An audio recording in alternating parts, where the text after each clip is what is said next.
Que presença maravilhosa, irmãos. Meu Deus, que coisa linda de Deus. O Espírito Santo está aqui tocando as nossas vidas nesta noite. Se você não sentiu ainda, se permita ser tocado pela presença de Deus. Ah, pastor Carlos, como é que eu faço? Eu não sei, é só você dizer para Ele: eu estou disponível para Ti, Espírito Santo. Eu estou facinho para Ti, me pega, me usa, me toca, me abraça, rabacalamandaraba, orebaxandalaba, fanda. Aleluia, que você não precisa ter medo, porque o Deus desta igreja, aleluia, é Jesus Cristo de Nazaré. E Ele tem liberdade aqui para nos tocar, e não só isso, para nos curar fisicamente, na alma. Ele tem liberdade para nos restaurar, em nome de Jesus. Quem crê diz amém. Pegue a sua Bíblia, por favor. Hoje eu quero meditar com você na carta aos Hebreus, no capítulo 4. Hoje é um culto de ceia, a ceia do Senhor. E nós precisamos, não somente nesse, mas ainda mais, falar deste Jesus vivo, que venceu a morte, que está vivo, e através do seu Espírito habita em nós, e se manifesta neste mundo através de nós, da sua igreja. Um corpo bem unido, bem ajustado, na unidade do seu Espírito, com tantas funções que o representam nessa terra. E você que está aqui faz parte deste corpo. E hoje a gente faz a gente lembra, e eu vou dizer algo que pode parecer estranho para alguns: a gente comemora a morte de Jesus. Que no mundo a gente é acostumado a comemorar a vida, né? A gente canta parabéns quando a gente completa mais um ano. Mas aqui na palavra de Deus fala que nós temos que comemorar a morte do Senhor, porque Ele morreu por mim e por você. Se não fosse a morte dele, nós não estaríamos aqui. Se não fosse a morte substitutiva, se Ele não tivesse tomado o nosso lugar e morrido por nós, e satisfeita a justiça de Deus contra o pecado, eu e você não estaríamos aqui perdoados, selados com o Espírito. Aí alguém pode falar: mas é estranho comemorar a morte. Sim, mas a morte não deteve, eu já disse. Ele vence a morte. E Paulo vai dizer à morte: onde está o seu aguilhão? Aonde está o seu instrumento de vitória? Aonde está o instrumento que você feria? Agora que o meu Senhor, Paulo vai dizer, te venceu, te aniquilou. Jesus venceu a morte, Ele matou a morte. Então Ele ressuscita, e nós comemoramos a sua morte. Ele diz: vocês vão lembrar do que eu fiz, e até que eu venha. Ele vence a morte, Ele ressuscita, sobe, está à destra do Pai. Mas Ele diz: vocês vão fazer isso todas as vezes que se reunirem. Vocês vão participar do meu corpo, do meu sangue, e vocês vão lembrar da minha morte. Vocês vão discernir o meu corpo, o que eu fiz naquela cruz, e vocês vão se alegrar. E vocês vão fazer isso até que eu venha, porque Ele disse: eu vou preparar lugar, e quando tiver tudo pronto, eu vou voltar a buscar vocês. Nós comemoramos a morte de Jesus, mas também a sua ressurreição. Este é central para mim e para você, irmãos. A morte e a ressurreição de Jesus é central para mim e para a tua fé. É só por isso que estamos aqui. Este é um culto tão poderoso. Eu quero ler com você esta palavra. Pela misericórdia do Senhor, eu quero conversar com você. Hebreus 4, versículo 14 ao 16. Jesus, o nosso grande sumo sacerdote. Hebreus capítulo 4, versículo de número 14 ao 16. Portanto, visto que temos um grande sumo sacerdote que adentrou os céus, Jesus, o Filho de Deus. Apeguemo-nos com toda a firmeza à fé que professamos, pois não temos um sumo sacerdote que não possa compadecer-se de nossas fraquezas, mas sim alguém que, como nós, passou por todo tipo de tentação, porém sem pecado. Assim, aproximemo-nos do trono da graça com toda a confiança, a fim de recebermos misericórdia e encontrarmos graça que nos ajude no momento da necessidade. Amém? Feche a sua Bíblia, tome o teu assento em nome de Jesus. Louvado seja o nome do Senhor Jesus Cristo. Irmãos, esta aqui é uma palavra poderosa. Hebreus é um livro que para muitos ele é considerado o quarto evangelho. Para o quinto, desculpe, nós temos de conhecimento Mateus, Marcos, Lucas e João. Mas para muitos estudiosos, Hebreus é considerado o quinto evangelho.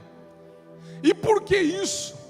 Porque nos quatro evangelhos nós temos ali a biografia de Jesus, nós temos o cumprimento das promessas do Antigo Testamento, nós temos o nascimento da Virgem, nós temos a concepção pelo Espírito, nós temos o Emanuel, Deus conosco, chegando a esta terra. Nós temos o seu crescimento, nós vemos os evangelhos narrando a sua trajetória, o seu ministério, nós vemos o seu batismo, nós vemos a sua obra, nós vemos ele sendo usado como profeta, nós vemos ele sendo, se anunciando como um sacerdote, como rei, nós vemos ele fazendo milagres, libertações, anunciando o ano aceitável do Senhor. Nós vemos ele anunciando a mensagem de Deus ao povo, as boas novas. Nós vemos toda a trajetória, todos os sinais, também as suas dores, as suas dificuldades. Nós vemos a sua vida terrena nos evangelhos. Nós vemos a sua morte e nós vemos também a sua ressurreição. Então, nos evangelhos nós temos toda a trajetória do Senhor Jesus Cristo aqui na terra. Mas em Hebreus nós continuamos vendo a sua trajetória, não mais aqui na terra, mas agora nos céus. Porque vai falar que ele adentrou na presença de Deus. O texto disse para nós que ele adentrou como um grande sumo sacerdote os céus. E aqui é um destaque, não está dizendo que ele aqui é como um sumo sacerdote. Ainda que sumo sacerdote já é grande comparado aos demais, porque havia uns sacerdotes e um sumo sacerdote, que era o principal dos sacerdotes, que era aquele que entrava uma vez por ano no Santos dos Santos, no lugar santíssimo, para aspergir o sangue sobre a tampa do propiciatório, para simbolizar ali a remissão dos pecados, pelo sangue, pelo sacrifício, pela oferta do sangue. Havia um só que podia entrar, e uma vez por ano, ele era o sumo sacerdote. Mas aqui o escritor, perceba que está dizendo que nós não temos um sumo sacerdote mais, nós temos agora um grande sumo sacerdote, ou seja, maior do que aquele que existiu. Nós temos um grande, porque aquele que eu e você cremos, aquele que eu e você servimos, aquele que eu e você confessamos, ele é grande, ele é o maior. Ele não é como aqueles que falhavam diante do povo, ele não é como aqueles que representavam uma religião cheia de rituais. Este aqui, ele não teve falha, não teve pecado, era diferente, era o grande sacerdote, é o maior de todos, aquele que diz que não há nome maior, no qual somente nele há salvação para os pecadores. Está dizendo que nós temos um grande sumo sacerdote. está fazendo um contraponto com aquilo que existia. E por que o livro de Hebreus ele vai ser tão específico nessa questão da religião dos judeus, dos rituais dos judeus, da ritualística judaica que havia naquele tempo? Porque esta carta ela é direcionada ou destinada aos judeus que haviam se convertido a Jesus, ao cristianismo, mas por conta dessa perseguição, eles estavam voltando às velhas práticas, eles estavam voltando à religião antiga, eles estavam abandonando aquela fé que haviam adquirido naquela palavra de boas novas, naquela palavra apostólica, naquela palavra que agora era tida como uma seita naquele tempo. Esses judeus estavam agora diante das adversidades e da perseguição, voltando atrás. E o escritor, inspirado por Deus, ele vai ser levantado para falar com esse povo e dizer assim: ei, desfaça a mala. Deus está começando a falar com alguém aqui nesta noite. Desfaça essas malas que você fez para voltar atrás. Desfaça, rasga este plano de voltar atrás. Rasga o plano de desistir de tudo para voltar à velha vida, à velha história, às velhas tradições. Ah, meu Deus, Deus já está falando aqui com alguém que está sofrendo perseguição, que está sofrendo afronta, que está sendo pressionado de muitos os lados, que está sendo pressionado, quem sabe até mesmo por pecados ainda que não foram deixados para trás. A Bíblia fala que os adversários do homem seriam os de dentro de casa. Tem gente que achou que ia encontrar resistência fora, mas está vendo se levantar uma resistência dentro de casa. E eu vou mais além, dentro da igreja do Senhor, aonde eu e você entendemos que haverá somente aqueles que vão nos ajudar a ir adiante, a colocar uma caminhada de fé, a ter o apoio. Nós só vamos encontrar um abraço amigo e fraternal. Existem pessoas que mesmo dentro da igreja encontram algum tipo de resistência, porque a igreja é feita de homens e mulheres que são falhos. Nós somos seres humanos. O dia que alguém encontrar uma igreja perfeita, então aí eu paro de falar o que eu falo, eu paro de pregar o que eu prego. Jesus, o cabeça da igreja, é perfeito, mas eu e você somos falhos. Alguém talvez encontrou decepções ainda dentro da igreja e retrocedeu. Mas este livro ele é incisivo nesse assunto, porque é neste livro que você vai encontrar aquela passagem que diz que o Senhor não se agrada dos que retrocedem. O Senhor não se agrada dos que voltam atrás. O Senhor não se agrada daqueles que, experimentando as coisas do Senhor, os poderes da era vindoura, começam a voltar atrás e se envolver novamente nas coisas do passado. É neste livro aqui que você vai ver uma ênfase contra a apostasia, porque ele está dizendo a este povo: não voltem ao judaísmo, não voltem a esta religião morta, de obras mortas, de animais mortos, não voltem mais às sombras, porque o próprio apóstolo Paulo vai dizer que o Antigo Testamento era a sombra das coisas que viriam. Ele está dizendo: não volta mais àquilo que você vivia antes, porque agora você foi tirado, transportado do reino das trevas para o reino da luz do Filho Jesus, e isto é uma grande graça sobre a tua vida.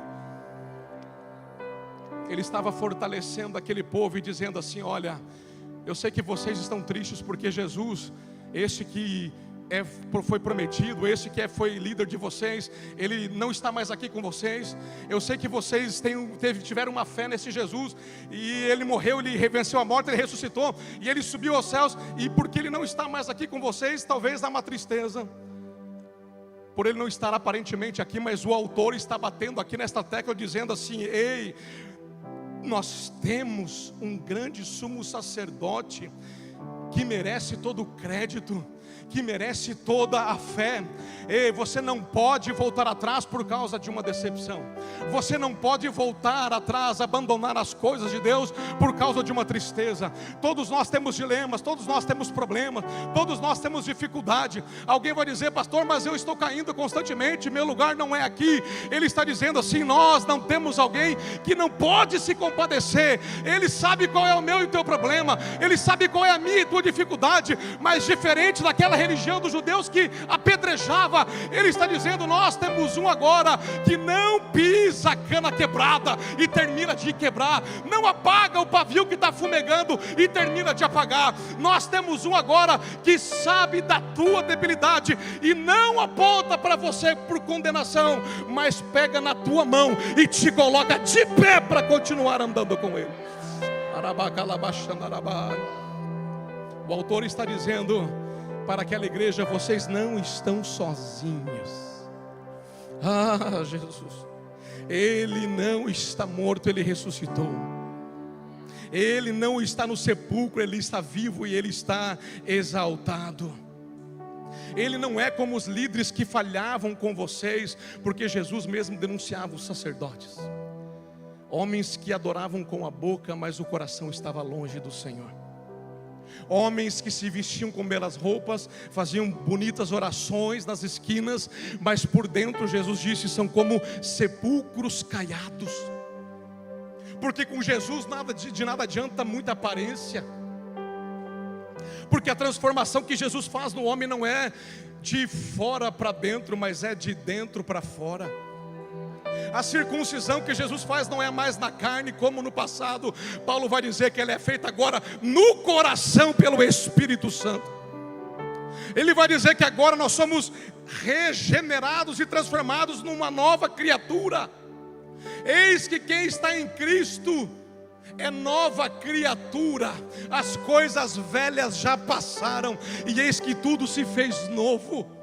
Ele vai dizer que agora, Ele vai dizer: vocês não podem voltar, vocês não podem retroceder, porque a verdade está conosco, a verdade está no Evangelho de Jesus, a verdade está nesta palavra que liberta, que cura, que transforma. Ei, hoje eu vejo, irmãos, esta mensagem muito atual, porque é um tempo em que surge tanta religião nova, é um tempo em que surge tanta ideologia nova, tanta filosofia nova, tanta doutrina nova. Até mesmo dentro daqueles que se dizem cristãos, há uma hipergraça que diz que não precisa mais carregar a sua cruz. Mas foi o próprio Jesus que disse: aquele que quiser vir após mim, negue-se a si mesmo, tome a sua cruz e siga-me. Quando eu olho para a Bíblia e eu procuro a primeira pregação de Jesus, eu encontro uma pregação objetiva, sucinta, de poucas palavras. Que pregação é essa, pastor Carlos? Ele chegou dizendo assim: arrependei-vos, porque é chegado o reino de Deus. Eu vejo um Jesus perdoando uma adúltera, defendendo ela dos religiosos hipócritas, mas eu vejo ele dizendo assim para ela: filha, quem é aqui que te condenou? Quem pode executar juízo? Ninguém. Ele diz: também eu não farei, mas filha, vá e não peques mais. Há um evangelho de facilidade, aonde não tem mais a questão de macho e fêmea. A Bíblia fala que Deus criou macho e fêmea. A Bíblia diz que Deus criou o homem, da costela do homem criou a mulher, e casou eles e abençoou para que fossem férteis e multiplicassem. Mas agora isso está desatualizado por muitos. Esta página pode tirar, já está ultrapassada, porque nós vivemos em um tempo moderno. Isto era lá para os primórdios, e muitos estão indo. Nós vemos religiões que colocam uma imagem de Jesus lá dentro, fazem altares com uma imagem de gesso de Jesus, começam um ritual lendo uma parte de um salmo, dali a pouco começam outros rituais para invocar espíritos de luz, para invocar espíritos que podem fazer aquilo que Jesus faz: perdoar, aconselhar, revelar, curar, dar destino, dar conselho. Não é a mesma, não. Jesus, ele fazia, são elevados, são plenos, são de luz, mas Jesus está ali, nós cremos, Jesus está ali, ó. Nós vemos pessoas buscando na religiosidade uma resposta para os seus problemas, uma resposta para os seus dilemas. Mas nós vemos um engano sendo disseminado em todos esses que procuram. Nós vemos eu estava falando ontem com o irmão que uma das maiores armas do diabo hoje é dizer para as pessoas que são boas que elas não precisam entregar a vida para Jesus, elas não precisam se converter ao Evangelho, elas não precisam virar crente, virar evangélico, virar cristão, carregar uma Bíblia. Por quê? Porque elas já são boas, elas não matam, elas não roubam, elas não adulteram, elas não fazem tráfico de drogas, elas não têm vícios, então elas já são boas, elas não precisam entrar nesse negócio de religião, porque elas já são salvas. E eu disse, é uma pena ouvir estas coisas e ver pessoas que acreditam nisso tão inteligente, porque infelizmente pela palavra o inferno estará cheio de pessoas boas, porque não é ser bom que nos leva para o céu, é um Salvador que nos leva para o céu. Se eu e você não entregarmos a nossa vida ao Salvador, se eu e você não prostrarmos o nosso joelho, aleluia, para este Salvador, nós não vamos entrar, porque ele disse: há uma porta larga e grande é o caminho largo e de fácil acesso, onde muitos estão entrando, mas o final de lá é ruim. O final de lá é a perdição, é a morte eterna. Em contrapartida, uma outra porta estreitinha, que é difícil de entrar, que quando nós estamos muito cheinhos do pecado, nós temos que fazer de regime, dieta, para ficar fininho espiritualmente falando, para conseguir entrar por essa porta, porque esta porta não entra bagagem do pecado, não entra imoralidade, não entra idolatria, não entra feitiçaria, não entra incredulidade, só entra aquele que entregou a sua vida e vive por Jesus Cristo de Nazaré. É apertada, o caminho é estreito. Jesus disse isso. Pasmem vocês, foi ele que disse. E somente quem entra por este apertadinho. Não estou entrando, estou entalando, porque volta, tira bagagem fora, joga ira, joga falta de perdão para lá, joga idolatria, joga o ressentimento. Eu vou tentar de novo, não passa. Joga a amargura do coração, joga o julgamento do irmão, joga, meu Deus, a justiça própria, joga o orgulho, joga a altivez, joga a religiosidade, joga a arrogância, joga tudo. Opa, estou entrando, estou passando, a porta é estreita. Não é do meu jeito, não é do teu jeito, não é do jeito do mundo, é do jeito de Jesus de Nazaré. Dê um aplauso a Jesus se você crê.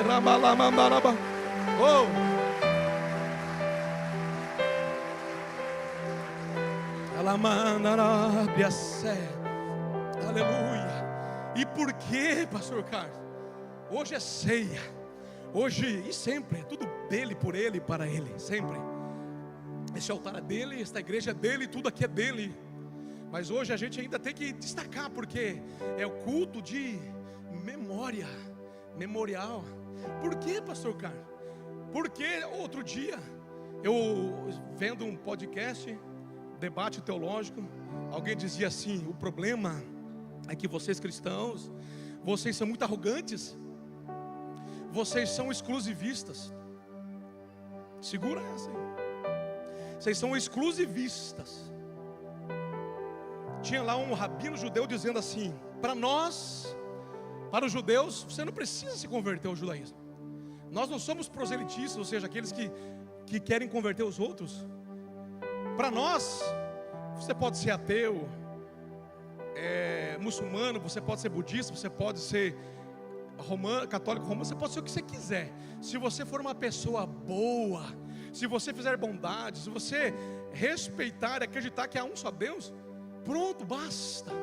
É claro, eles não creem no Messias, eles não creem no Salvador. Aí eles diziam: o problema é que vocês têm esse negócio de falar assim, tem que confessar que Jesus Cristo é o Senhor. Ele falava assim: o problema é que vocês ficam pregando esse negócio que tem que confessar, dos quatro cantos do mundo tem que confessar que Jesus é o Senhor.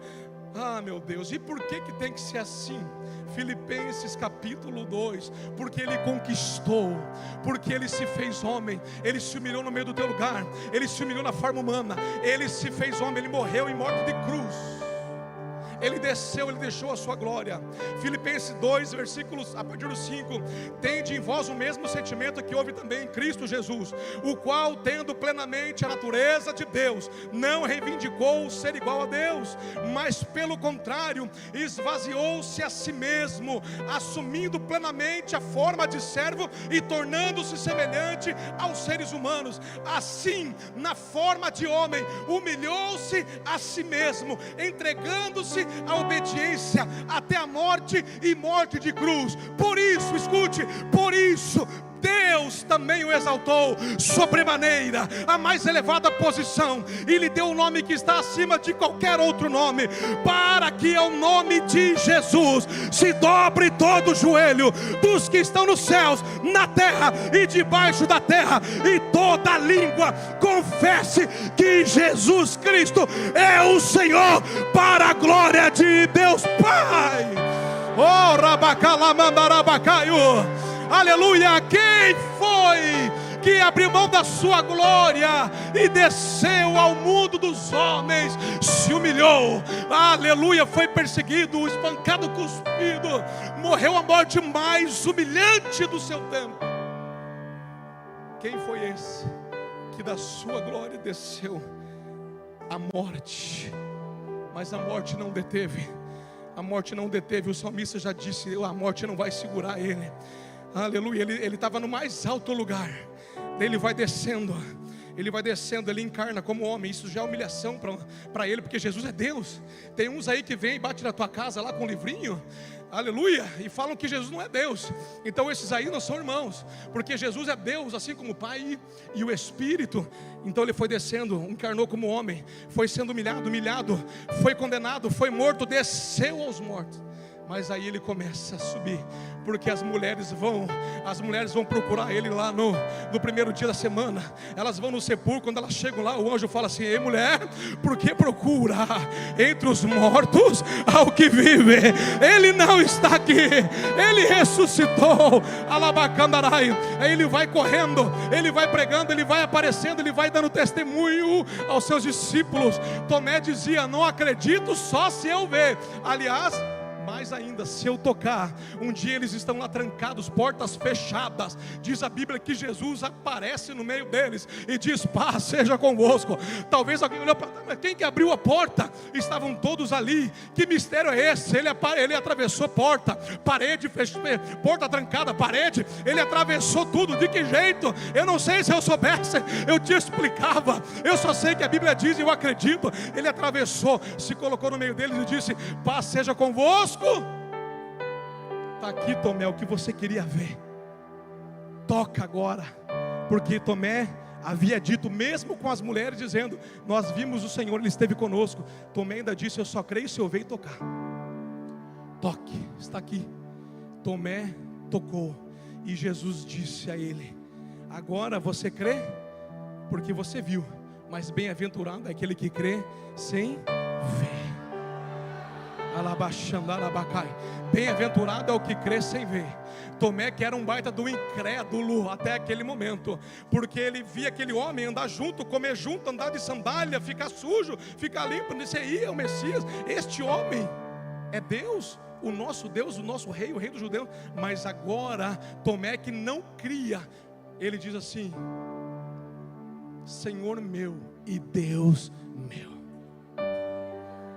Aí Jesus, ele começa a sua exaltação. Ele caminha, depois ele está lá diante dos seus discípulos, dando as últimas instruções. Os anjos estão com eles, e Jesus começa a ser elevado aos céus. Ele está subindo de novo, e ele vai subindo. Os anjos falam, porque olham assustados, deste mesmo jeito que estão vendo ele subir, ele voltará a vós. E diz que ele sobe, ele sobe, ele sobe, ele sobe, e ele chega na glória, e ele agora é exaltado, é glorificado, e é colocado no trono à destra do Pai. Por isso Paulo, que tinha as mais excelentes revelações da parte de Deus, o camarada que bateu no peito para dizer, se alguém pregar outro evangelho diferente do que eu prego, seja amaldiçoado, porque o que eu recebo vem direto do trono. Esse cara vai dizer, por conta de tudo isso, Deus também o exaltou à mais elevada posição, e deu um nome que está acima de todo outro nome. Por isso, irmãos, a igreja não precisa de outro intercessor. Por isso a igreja do Senhor não precisa de métodos que o aproximem de Deus. Por isso a igreja não tem mediatriz. Por isso a igreja não acredita em secretários, em pessoas, em homens, em amuletos, em rituais que possam nos ligar a Deus. Porque Paulo também vai dizer que é um só mediador entre Deus e os homens, a saber, Jesus Cristo, o homem. E ele disse assim, alguém pode perguntar, e eu olhando aquele podcast, eu falei, meu Deus. E aí o pastor que respondeu foi muito bem, disse assim, nós amamos a todos, nós recebemos a todos em nossas igrejas, nós abraçamos a todos que queiram se aproximar de Jesus, todos são bem-vindos. Mas tem uma coisa, chega de qualquer jeito, mas não pode permanecer do jeito que quiser. Porque o dono da igreja, ele tem, aleluia, uma cartilha, e ele nos ensina a conduta certa agora de caminhar com ele, mas não é pela nossa força, não é pela nossa disciplina, porque quando nós colocamos a fé neste, e aí o pastor dizia, sim, nós somos exclusivistas, porque neste assunto nós não podemos negociar, porque o nosso Senhor disse, eu sou o caminho e a verdade e a vida, e ninguém vem ao Pai senão por mim. Ele falou assim, então esta é a verdade. Quando chega, nós entregamos aquilo que é a vontade dele. Só que quando a pessoa chega e crê neste Jesus, ela não estará mais sozinha, porque ele disse, ele deixou uma promessa, aquele que me ama e guarda os meus mandamentos, eu e o Pai viremos a ele, e nele faremos morada. Já não mais vos chamo servo, chamo vocês de amigo, porque agora vocês me conhecem, e eu estou convosco, o Espírito Santo. Jesus disse, eu vou ao Pai, é necessário que eu vá, mas não vos deixareis órfãos, eu vou rogar ao Pai, e Ele enviará outro como a mim, o Consolador, que estará com vocês para sempre, para sempre. Levante a sua mão aí. Ei, o Espírito Santo habita na tua vida. Paulo disse, não apaguem o Espírito Santo, deixa Ele fazer a obra completa. Por que nós temos que ser exclusivistas?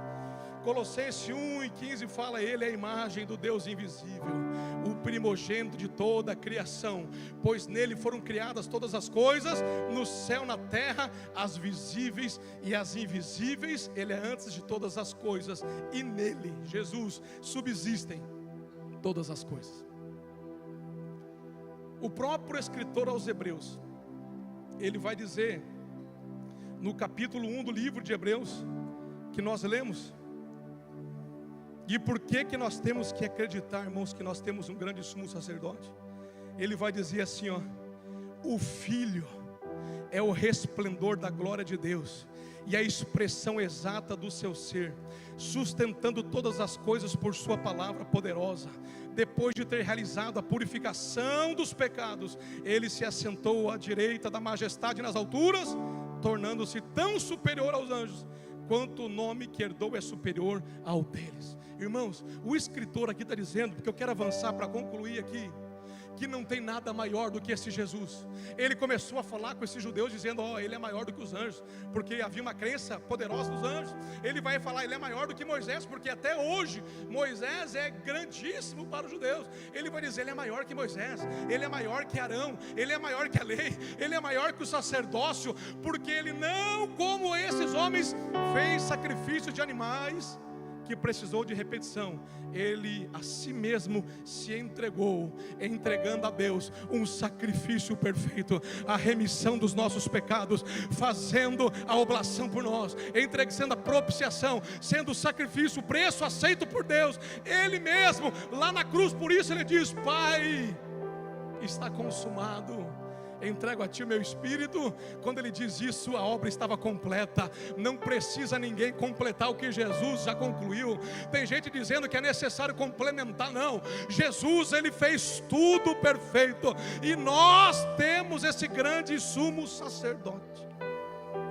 O que a palavra está dizendo para mim e para você é que nós não estamos sozinhos, ele está conosco. Nós não precisamos de atalho. Jesus é o acesso direto ao Pai. Há um só Deus que nos levanta. Não importa qual foi a tua queda. Pastor, essa semana eu vinha firme porque era ceia, mas de repente eu não vigiei e eu pisei no laço, e o adversário me derrubou, e agora eu não vou participar da ceia porque eu caí. Não, este é o pensamento que o adversário quer que você mantenha em você. Mas o Senhor está dizendo que há um Deus, há um grande sumo sacerdote que adentrou e intercede por mim e por você. A primeira carta de João fala assim, que nós temos um advogado. Ele vai dizer, filhinho, eu falo isso para vocês não pecarem, mas se porventura vocês pecarem, nós temos um advogado junto ao Pai, e ele é fiel e justo para nos perdoar e nos lavar de toda injustiça. Sabe o que Deus está falando aqui para mim e para você? Não tem pecado que possa te segurar longe da presença do Senhor, se você quiser e confessar e confiar neste grande sumo sacerdote. Pastor, o meu pecado foi terrível. Não importa, há um Deus que se levanta por você, ele intercede por você. Mas o texto segue, pois não temos um sumo sacerdote que não possa se compadecer das nossas fraquezas, mas sim alguém que, como nós, passou por todo tipo de tentação, porém sem pecado. Aleluias. Jesus está dizendo para mim e para você, glória a Deus, que há um poder nele de se compadecer, como um médico que já venceu a doença, a mesma doença que o paciente enfrenta. Jesus sabe exatamente onde dói em cada um de nós, mas também sabe o caminho da cura para cada um de nós. Como um médico que passou e venceu, a Bíblia fala que ele foi tentado, ele sofreu a tentação que eu e você sofremos. Como homem, a Bíblia diz que ele chorou, que ele teve cansaço, que ele teve fome, que ele se entristeceu, ele foi pressionado de todos os lados, ele foi perseguido, ele foi espancado, ele foi humilhado, sendo Deus. Ele passou por tudo isso, por quê? Porque precisava se identificar comigo e com você. Quando ele chega para se batizar, João Batista olha e fala, não, eu não posso, vamos trocar de lugar, porque eu não sou digno nem de desamarrar tua sandália, é tu que tem que me batizar. Como assim? E ele diz assim, deixa para que se cumpra toda a justiça. João Batista olhou e disse, eis o Cordeiro de Deus que tira o pecado. João Batista anunciava, preparava o caminho, e quando ele olha e contempla o Senhor, ele se alegra. Ele não se acha digno, mas Jesus, como homem humilde, Deus também, ele disse, deixa, eu estou me identificando. Isaías 53 diz assim, certamente ele tomou sobre si as nossas enfermidades e levou sobre si as nossas dores, contudo nós o consideramos castigados por Deus atingido e afligido. Ele tomou as nossas dores, mas diferente dos homens que nós conhecemos hoje em dia, diferente de muitas coisas que a religião muitas vezes faz comigo e com você, Jesus não olha apenas para o nosso erro. Diz a Bíblia que Ele se compadece de nós, Ele sente a nossa dor. Por isso eu digo e repito, não importa o que você fez até aqui, essa noite é noite de salvação, essa noite é noite de perdão, é noite de reconciliação, é noite de restauração. Essa noite, este culto, é culto onde o Senhor Jesus quer entrar na tua vida e restaurar você. Você não pode continuar preso em pensamentos, em sofismas, em prisões da mente, em complexos de inferioridade. Não, você não pode ficar nas algemas de um complexo ou de uma estrutura que o diabo lançou na tua mente, porque o diabo está o tempo todo lançando seta contra nós, colocando mentira, falando mentira para nós. Ah, pastor Carlos, não, eu sou crente. Sim, é por isso, o ímpio já é dele, quem já está amarrado no pecado é dele. Ele vem em mim e em você todos os dias, tentando fazer eu e você desistir daquilo que fomos chamados. Há um propósito. Jesus disse: aquele que põe a mão no arado e olha para trás não é digno de mim. Há um propósito, há uma jornada, há uma caminhada, há uma carreira proposta. Paulo, depois que conhece Jesus verdadeiramente, uma vez lá em Atos, um profeta chega e fala assim: ó, Deus dá uma revelação para ele. Ele pega um cinto, amarra e tal, e diz: ó, vão te amarrar desse jeito aqui, ó, quando você passar para tal cidade. Paulo olha e fala assim: ó, não só ser amarrado, não só ser desfeito desse jeito, eu estou pronto para morrer por este Jesus que me salvou. Jesus quer libertar a minha e a tua vida. Jesus quer pôr um basta nessa história de você só frequentar, ser amigo do evangelho, ser simpatizante. Não, irmão, não dá. Chega uma hora que não vai dar mais. Há uma chama que Ele acendeu dentro de você. Há um fogo que o dia Ele acendeu dentro de você, e por mais que o inimigo apaga, Ele vem e acende, porque Ele te escolheu e Ele te chamou. E Ele está dizendo aqui nesta noite: eu não estou aqui para pisar a cana quebrada, eu estou aqui para pegar na tua mão e te levantar, porque eu me compadeço de você. Ele entende as nossas lutas, Ele nos chama a vencer. Tem gente que fala assim: não, pastor, comigo não, meu negócio é difícil já, eu sou recorrente nisso, naquilo. Jesus, irmão, não se escandaliza com as minhas fraquezas e com as tuas, sabia disso? Assim como os homens se escandalizam.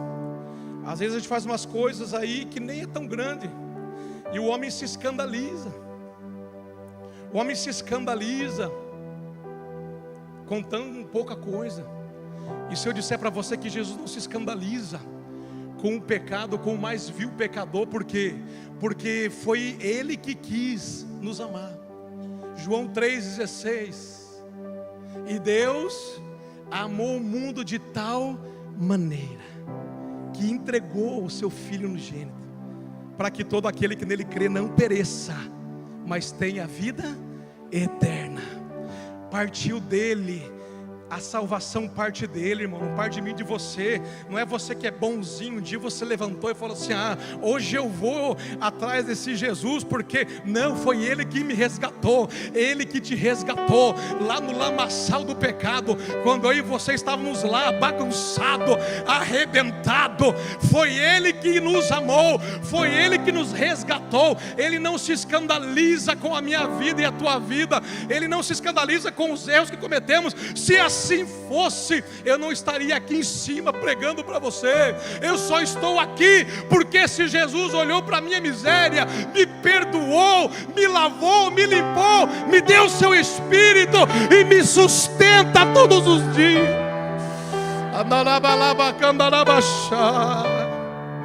Ele não virou o rosto para mim, Ele não vai virar o rosto para você. Aleluia. Ele entende. Ele entende. Meu Deus, deixa eu cuidar do horário. Ele entende. Eu não sei porque o Senhor está sendo recorrente nisso. Porque nós temos que entender, irmãos, que o ano aceitável do Senhor está sendo pregado, está sendo anunciado. As oportunidades de Deus está balançando o seu povo. Deus está chacoalhando a sua igreja. Nós cantamos aqui hoje que há um fogo para arder em nós. Há um fogo, há um espírito que quer se mover numa igreja viva, numa igreja que testemunha deste Deus vivo. Para muitos ele ainda está preso no madeiro. Para muitos Jesus é um Jesus histórico apenas. Mas para a igreja do Senhor Ele é vivo, e Ele está aqui comigo e com você. A Bíblia diz em Apocalipse que Ele caminha por meio dos candeeiros, Ele caminha por meio das igrejas, Ele caminha, aleluia, Ele caminha, Ele está, Ele vem para receber a minha e a tua adoração. É tempo de restauração na presença. Pastor Carlos, eu preciso de uma cura física. Ele está aqui para te curar. Se você crê, Ele ainda cura. Ele é o mesmo ontem, hoje e eternamente. Se você precisa de libertação, Ele liberta. Se você precisa de um milagre urgente, Ele é o dono do milagre. Um dia Ele disse: o que é impossível para Deus? Nada, tudo é possível ao que crê. O texto vai dizer para mim e para você que nós temos um grande sumo sacerdote que se compadece das minhas fraquezas. Alguém que, como nós, passou por todo tipo de tentação, porém sem pecado. O Senhor está dizendo: filho, eu sei onde você caiu e eu vim te levantar. Só que tem um negócio. Ele está dizendo para mim e para você: eu conheço aonde está a tua mazela, aonde está a tua dor, aonde está o teu problema, mas eu quero sarar a tua vida. Eu sei o que ninguém sabe, eu vejo o que ninguém vê, eu vejo as lágrimas do oculto, eu vejo o sofrimento no escondido, eu vejo as tuas, irmãos, a Bíblia fala nesse livro de Hebreus que todas as coisas estão nuas e despidas, estão patentes aos olhos daquele com quem haveremos de prestar conta. Não há como esconder nada dele. Mas ele está dizendo assim: eu estou aqui para sarar. Eu me compadeço, eu conheço a tua dor, mas eu quero te sarar. Eu me compadeço, eu conheço a tua fraqueza, mas eu não quero que você continue desse jeito. Eu me compadeço, eu te compreendo, eu amo a tua vida, mas eu não quero ver você caminhando, sofrendo por esta terra deste jeito. Ele está dizendo aqui: eu me compadeço, mas eu quero ver a tua transformação.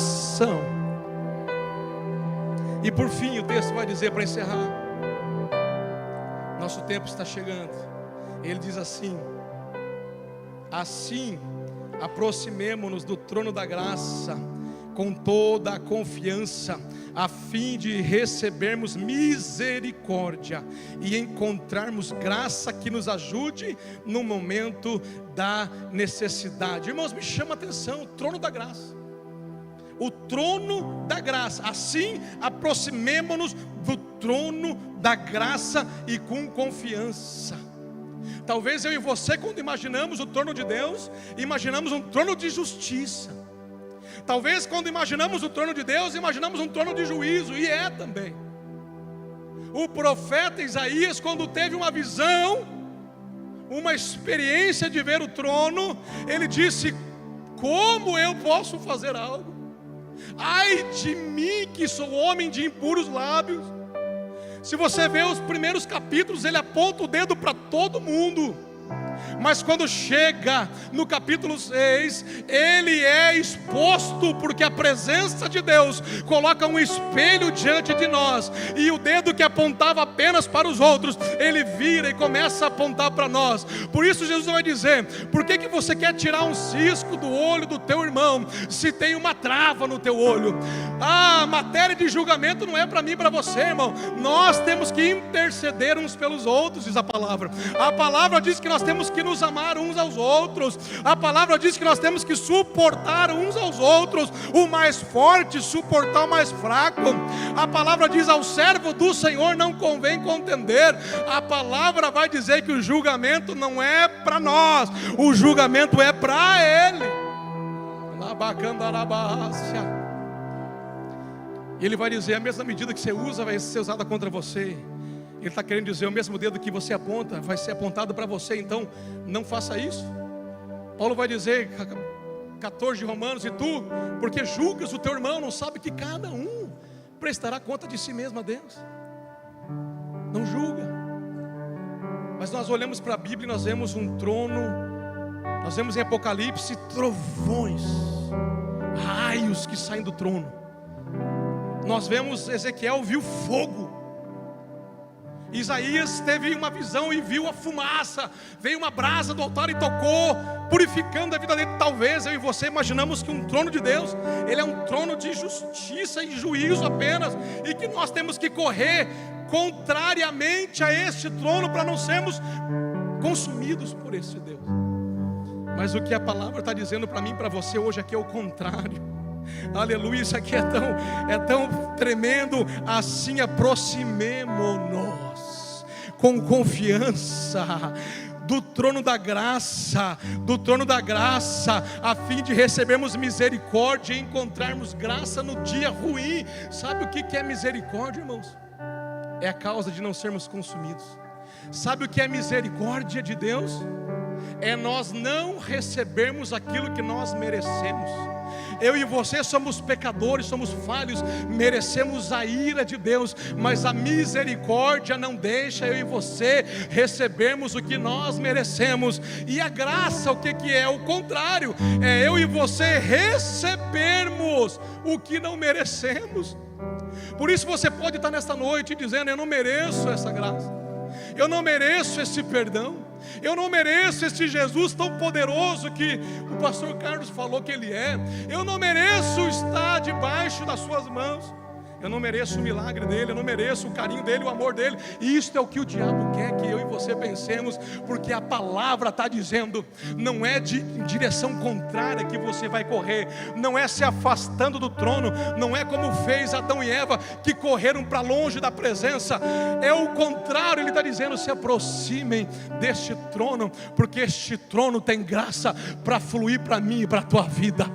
Este trono tem amor, este trono tem perdão, este trono tem abraço. Ah, pastor, tudo que eu precisava hoje era um abraço do Senhor. Ei, se aproxima do trono da graça. Ele não é um tribunal de condenação, mas é um socorro bem presente para mim e para a tua vida. Ah, eu não mereço. Sim, eu e você não merecemos, mas pela graça. A Bíblia diz que Jesus, o nosso Senhor e Salvador, Jesus, o sumo sacerdote, foi Ele quem conquistou. Fica de pé comigo. Nossa, o tempo voa aqui, eu já quero orar com você. Foi Ele quem conquistou. Escute bem. Foi Ele que conquistou. O inimigo quer me afastar e te afastar do Espírito de Deus. Mas o Espírito de Deus nessa noite está dizendo: chega mais perto. A voz do inimigo vai falar para mim e para você: você está caído, você não merece, você não era nem, eu sei que Deus está falando aqui, não era nem para você estar aqui dentro hoje, não era nem para você estar aqui. Você é indigno ou indigna, você é suja, você não é merecedora de estar aqui nessa igreja. Esta é a voz do adversário, porque a voz de Deus está dizendo: se achega mais perto, não fuja da minha presença, deixa eu queimar, deixa eu arder, deixa eu tocar, deixa eu fazer. Não corra para fugir, corre para me encontrar. Labacandarabácia deramanchoia dalamancho. Corre para a presença do Senhor, corre para este que tem toda a graça. A Bíblia diz que um dia esta graça, esta porta vai fechar. A Bíblia diz que um dia esta graça vai deixar esta terra. Mas há tempo para mim e para você nos arrependermos. E hoje é dia oportuno. Quando ouvires a voz do Senhor teu Deus, não endureçais o vosso coração. Portanto, enquanto a gente canta essa última canção antes da ceia, eu quero que você feche os teus olhos agora. E se alguém quiser, se você sentir de vir aqui no altar, orar, falar com Ele, entregar algo para Ele do teu íntimo, você tem liberdade. Aqui é a casa do Pai, é a casa de oração. Se você quiser, não vou ficar insistindo, mas se você quiser vir aqui, se você sentir, venha. Venha correndo para este altar, que hoje aqui simboliza este trono da graça. que emana graça, perdão, amor, que emana misericórdia, porque temos um grande sumo sacerdote. Temos um grande sumo sacerdote que se compadece de mim, de você. Temos um grande sumo sacerdote que nos abraça, que nos limpa, que nos lava, que nos tira do lamaçal e nos coloca sobre uma rocha forte e inabalável, que é Cristo. Vamos cantar, vamos adorar, vamos falar com Ele.